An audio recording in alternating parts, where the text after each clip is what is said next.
Hello everyone. तो इस video में हम क्वेश्चन नंबर 4, 5, 6, 7 सॉल्व करने वाले हैं एक्सरसाइज 1.1 के। ठीक है, देखो क्वेश्चन नंबर 4 क्या कह रहा है। Given that HCF 306, 657 equal to 9, find LCM 306, 657। देखो बहुत इजी क्वेश्चन है पहली बात तो। ठीक है, क्या निकालना है हमको यहाँ पर? एलसीएम निकालना है, फाइंड एलसीएम। ठीक है, किसका? 306 और 657 का। और क्या दे रखा है हमको? एचसीएफ दे रखा है इन दोनों का, 306 और 657 का कितना दे रखा है? 9 दे रखा है। अच्छा, ये तुमने सेकंड क्वेश्चन क्या होगा, तो सेकंड और थर्ड क्वेश्चन जब हमने किए थे, थर्ड में तो नहीं था, सेकंड क्वेश्चन जब किया था तुम्हें याद है? हमने एक फार्मूला यूज़ किया था यहाँ पर। क्या था वो फार्मूला? कुछ इस तरीके से लिखा हुआ था, एलसीएम इंटू में H C F equal to first number into में सेकेंड नंबर। याद है? ये वाला यूज़ किया था हमने। अच्छा, ये वाला यूज़ होगा यहाँ पर। ठीक है, अच्छा यहाँ पर ध्यान से देखो तो हमारे पास दो नंबर दे रखे हैं। पहला नंबर देखो, ये दो नंबर कि नहीं, पहला नंबर क्या हो गया? 306 और दूसरा नंबर क्या हो गया? 657।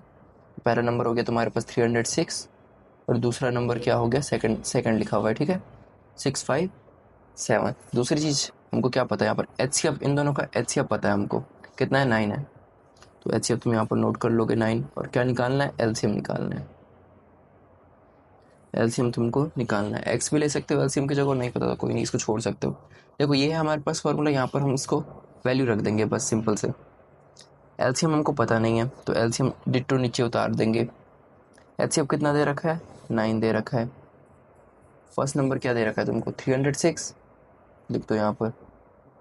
सेकंड नंबर क्या दे रखा है? 657, इसको उतार दो। ठीक है, अब देखो 9 एलसीएम के साथ क्या हो रहा है? मल्टीप्लाई हो रहा है। छोटी क्लास में पढ़ा था, यदि मल्टीप्लाई हो रहा है तो फिर इक्वल टू के उधर जाएगा तो क्या हो जाएगा? डिवाइड हो जाएगा। तो यहाँ मल्टीप्लाई हो रहा है तो उधर जाएगा तो ये बिल्कुल ऊपर वाला बिल्कुल सेम टू सेम रहेगा यहाँ पर एज इट इज़। और 9 कहाँ चले जाएगा? डिवाइड में चले जाएगा। अब देखो ये 9 से ये 306 कट जाएगा, कटेगा। 9 से जब तुम डिवाइड करोगे 306 पे कितने पे जाएगा ये? 34 पे। कितने जाएगा? 34 पे। तो 34 आ जाएगा यहाँ पर। तो तुम इस लाइन को नीचे उतारोगे तो एलसीएम इक्वल टू में, अब ये देखो 34 इंटू में 657। ठीक है, तो तुम इन दोनों को मल्टीप्लाई करोगे ना तो तुम्हारे पास अब आंसर क्या आ जाएगा? 22338। और ये क्या है तुम्हारा? एलसीएम। ओके, तो यहाँ पर तुम लिख सकते हो एलसीएम ऑफ 306 और 657 इक्वल टू में जो ये तुम्हारा आया आंसर 22338।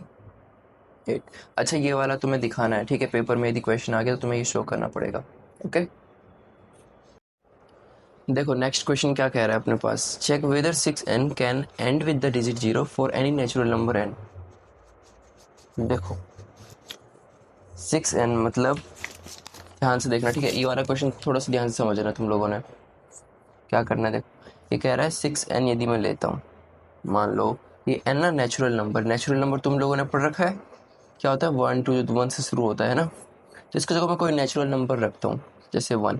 ठीक है, तो क्या आएगा? 6 की पावर 1 क्या होती है? 6। इस n की जगह मैं 2 रखता हूँ तो यहाँ पर 6 की पावर 2 हो जाएगी। कितना आएगा? 36। 6 की पावर 3 रखता हूँ तो कितना आएगा? जल्दी बताओ। 216। 6 की पावर 4 रखता हूँ। ठीक है, तो फिर क्या आ जाएगा मेरे पास? 1296। तो यहाँ देखो n की जगह पे मैं 1 2 3 4 नेचुरल नंबर रख रहा हूँ। ठीक है, तो कुछ ऐसे नंबर आ रहे हैं। ये कह रहा है कभी ऐसा हो सकता है कि कोई मैं एक ऐसा नंबर रखूँ यहाँ आखिरी में ना 0 आए, मेरे पास क्या है लास्ट में? 0 आए। जैसे यहाँ पर क्या आ रहा है? 1 प्लेस पे 6 आ रहा है, यहाँ पर 6 आ रहा है, यहाँ पर 6, यहाँ पर 6। क्या ऐसा हो सकता है कि यहाँ पर कोई एक ऐसा नंबर आए जब मेरे आखिरी में 0 आ रहा हो? ठीक है, ये हमको बता रहा है। तो इसमें तुमने क्या समझना है? देखो क्या समझना है, 0 किसके आखिरी में आता है? कौन से नंबर के आखिरी में आता है? जैसे मान लो इसमें देखो लास्ट में 0 आ रहा है, इसमें 0 आ रहा है, मान लो इसमें 0 आ रहा है, इसमें 0 आ रहा है, इनमें नंबर में 0 आ रहा है ना। तो तुम इसके ना मल्टीपल निकालते हो। मल्टीपल मतलब ये किन किन की टेबल से चले जाएगा तो तुम्हें पता चलेगा 9 और 10। 9 से भी जाएगा, 10 से भी जाएगा, है ना। 680 करोगे तो 68 इंटू 10। 160 करोगे तो 16 इंटू में 10। 14 इंटू में 10। ध्यान से देखो, जिन जिन के पीछे एक 0 है ना, 0, उनके मल्टीपल में क्या कॉमन है? 10। मतलब जितने भी नंबर होंगे जिनके पीछे जीरो आ रहा हो, मान लो ये मान लेते हैं, ठीक है, कोई सा भी नंबर है, इसके आखिरी में जीरो आ रहा है, मतलब कहीं ना कहीं इसके से 10 इंटू हो रहा होगा, है ना, तभी जीरो आ रहा है ना।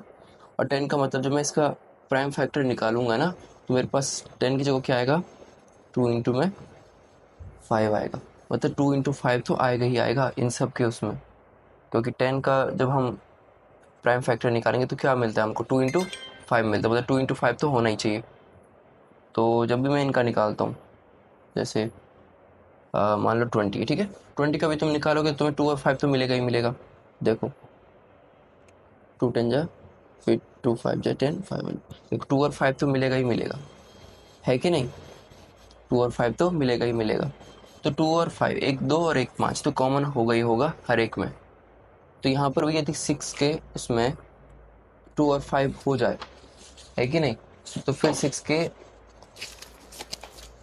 जैसे 6 का यदि यहाँ पर हम प्राइम करते हैं, ठीक है, प्राइम फैक्टर निकालेंगे, यदि हमारे पास 2 और 5 मिल जाए तो ये आखिरी में जीरो हो सकता है ना। तो हम यहाँ पर वही कंडीशन लिखेंगे कि क्या होना चाहिए, हम लिखेंगे 6n can and with digit zero. देखो ये ना जीरो से जीरो डिजिट से ख़त्म हो सकता है, ठीक है, लेकिन कंडीशन क्या है, if 2 and 5 both are its prime factor,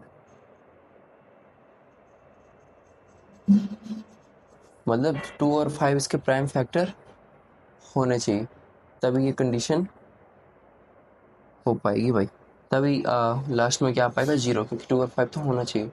2 और 5 मैंने अभी बताया कैसे आएगा, है ना, मतलब 10। लेकिन अब देखो, अब चेक करो तुम इसका, जब हम निकालते हैं 6n का, 6 का तुम प्राइम फैक्टर निकालोगे, 6 का आता है ना 2 इंटू 3 होता है 6 का, तुम एलसीएम लोग ऐसे करके, तो ठीक आएगा, 5 तो नहीं आएगा अब इसमें, तो 2 इंटू में 3 आएगा, 6 का यही। और n कहाँ हो जाती है, पावर होती है ऊपर, n का मतलब 1 2 3। अब देखो 2 इंटू, यहाँ पर देखो 2 इंटू में 3 है ना, और n की जगह मैं मान लेता हूँ 3, तो इसका मीनिंग क्या हुआ, मतलब ये 3 बार है ऐसे करके। अब यहाँ पर तो कितना भी नंबर मैं लिख दूँ तो यहाँ तो कभी 5 तो आएगा ही नहीं, लेकिन 2 तो आ रहा है, लेकिन 5 तो आ ही नहीं रहा, तो कभी भी इसके एंड में जीरो नहीं होगा, ठीक है। तो इससे हमें पता चलता है, since 5 is not present in the prime factors of 6n, तो 5 तो आ ही नहीं रहा है 6 के प्राइम फैक्टर्स में, ठीक है। तो लास्ट में तुमने ये लिख देना है, 6n can not and with the digit zero, मतलब 6n कभी भी जीरो से एंड नहीं होगा, ठीक है।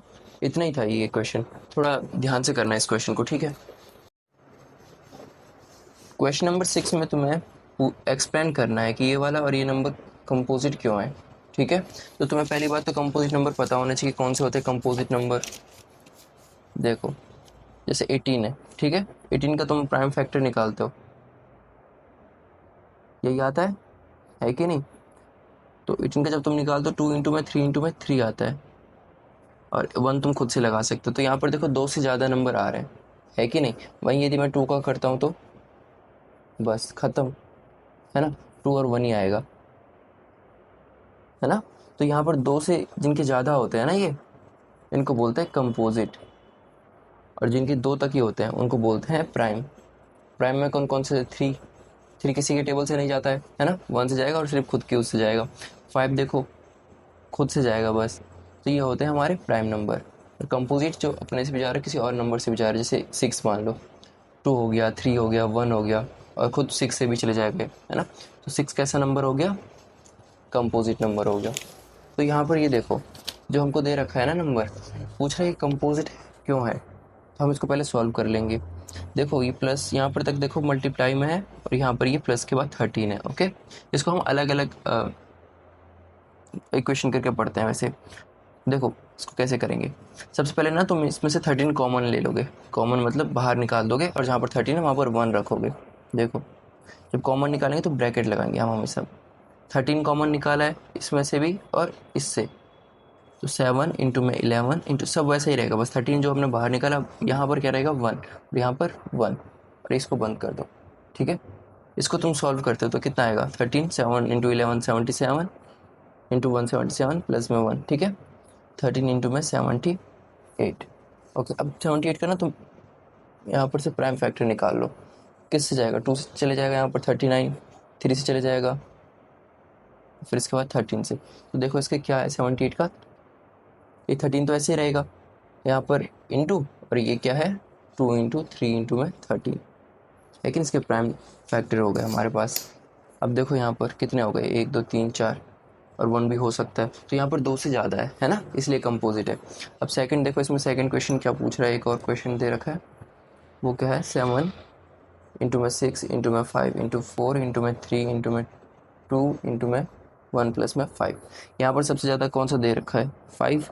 देखो प्लस के बाद वाला नंबर देखना तुमने, ठीक है, प्लस के बाद 5 है और इधर भी 5, तो इसको कॉमन लेंगे हम। ठीक है, बिल्कुल जैसे ये वाला किया वैसे ही करना है। ये 5 कॉमन ले लिया, बाकी सब एज इट इज़ वैसे ही रख दो। यहाँ पर 7 हो गया, 6 हो गया, ये 5 था तो यहाँ पर क्या रखेंगे 1 रखेंगे इस बार। 4 इंटू में मल्टीप्लाई, ठीक है, 3 2 इंटू 1 और प्लस में 5 की जगह क्या होगा 1 होगा, क्योंकि 5 हम बाहर ले चुके हैं। अब देखो इसके अंदर को तुम सॉल्व कर दो, सबको मल्टीप्लाई कर दो। 7 6 42, 42 1 42, 4 3 12, 12 2 24 प्लस में 1, ये हो जाएगा। इनको जब तुम मल्टीप्लाई करोगे, ठीक है, तो तुम्हारे पास आएगा 1008 प्लस में 1। इसको मल्टीप्लाई करोगे तो कितना आएगा 1009।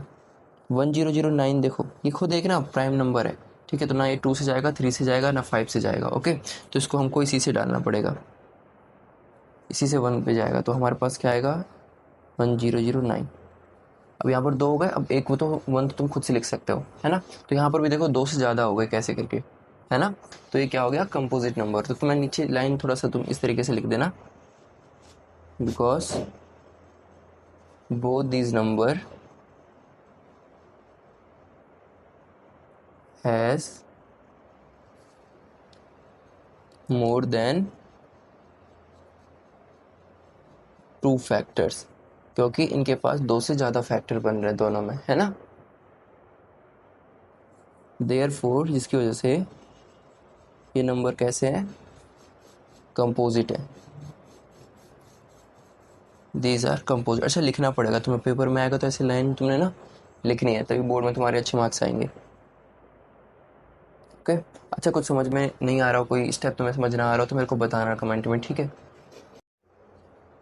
देखो क्वेश्चन नंबर 7 में हमको क्या कह रहा है, हमको ये कह रहा है कि सोनिया टेक्स 18 मिनट। एक हमारे पास गोल सा राउंड है एक फील्ड का, ठीक है, एक मैदान है, ओके, जहाँ पर सोनिया ना एक राउंड यहाँ से स्टार्ट करने के बाद यहाँ पर वापस आती है कितने मिनट में 18 मिनट में, और रवि कितना टाइम लेता है यही करने में, यहाँ से लेकर यहाँ पर पहुँचने में 12 मिनट लेता है, ठीक है। अब क्या कह रहे हैं यहाँ पर कुछ कंडीशन देता है, ये कहते हैं they both start at the same point, वो दोनों ना एक ही पॉइंट से स्टार्ट करते हैं, मतलब सोनिया भी यहीं से दौड़ेगी और रवि भी यहीं से दौड़ेगा, ठीक है। And at the same time, मतलब दोनों टाइम भी सेम होगा, एक ही साथ में दौड़ेंगे दोनों। And go in the same direction, और डायरेक्शन भी मतलब एक ही रहेगी, दोनों इधर से ही या इधर से ऐसे में दौड़ेंगे, okay. After how many minutes will they meet again, अब कितने मिनट बाद वो आपस में मिलेंगे एक जगह पे, ठीक है, जगह कोई भी हो सकती है या फिर ये वाली जगह होगी, ठीक है, स्टार्टिंग पे।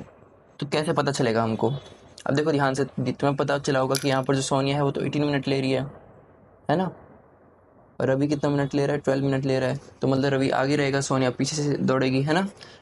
कौन सा टाइम ऐसा आएगा जहाँ पर ये दोनों आपस में मिल जाएंगे, ठीक है। तो इसके लिए देखो क्या करना है, तुमने क्वेश्चन देखो बोर्ड में आ गया या फिर पेपर में आ गया तुम्हारे स्कूल एग्जाम्स में, तो देखो क्या करोगे तुम एलसीएम फाइंड करोगे। यहाँ पर क्या करोगे एलसीएम किसका 18 और 12 का, जो आपको टाइम दे रखा है, ठीक है। 12 का एलसीएम क्या आता है, यदि तुम 12 का एलसीएम निकालोगे तो 2 6 12, 2 3 6, यही, तो इसको आप यहाँ पर लिख देना। और 18 का जब निकालोगे तो फिर ये कुछ आ जाएगा, तो इसको तुम यहाँ पर इस तरीके से। अब तुम्हें पता होगा एलसीएम कैसे करते हैं इसका, है ना, पिछले क्वेश्चन हम कर चुके हैं। तो यहाँ पर देखो 2 कितने बार है, 2 बार, यहाँ पर 1 बार, तो हम ज़्यादा वाला लिखते हैं नीचे, है कि नहीं, तो ज़्यादा टाइम आएगा, तो ऊपर वाले ही 2। अब देखो यहाँ पर 3 सिर्फ 1 टाइम है, लेकिन नीचे कितने टाइम है, 2 बार है, तो नीचे वाले 3 को लिखेंगे, ऊपर वाले 3 को नहीं लिखेंगे। तो आपका यहाँ पर एलसीएम क्या जाएगा, 2 2 जा 4, 3 3 जा 9, 9 4 जा 36, है ना। तो 36 जो मिनट होगा ना, 36 मिनट बाद ये आपस में मिल जाएंगे, ठीक है। यदि ये बोलता है पहली बार 36 मिनट में मिलेंगे, यदि पूछता हमसे कि सेकंड राउंड में सेकंड बार कब मिलेंगे या फिर थर्ड बार कब मिलेंगे, तो तुमने क्या करना, सिंपल मल्टीप्लाई कर दोगे इससे, यदि क्वेश्चन तुम्हारा थोड़ा सा और घुमा फिरा के पूछ लेता है, ठीक है। तो यदि ये बोलता सेकंड टाइम कब मिलेंगे ये दोबारा, तो 2 इंटू में 36 है। बोलता कि 4 टाइम कब मिलेंगे ये, तो 4 से इंटू कर दोगे इसको, ठीक है। तो ऐसा क्वेश्चन आया तो एलसीएम लेना। अच्छा, तुम्हें कोई भी क्वेश्चन में थोड़ा सा डाउट हो या कोई भी प्रॉब्लम आ रही हो तो मेरे को बता देना, कोई चीज़ समझ में ना आई हो तब भी बता देना, ठीक है। कोई भी प्रॉब्लम कहीं पर भी लगे तो तुम कमेंट में बिल्कुल बिंदास बोल देना, ओके।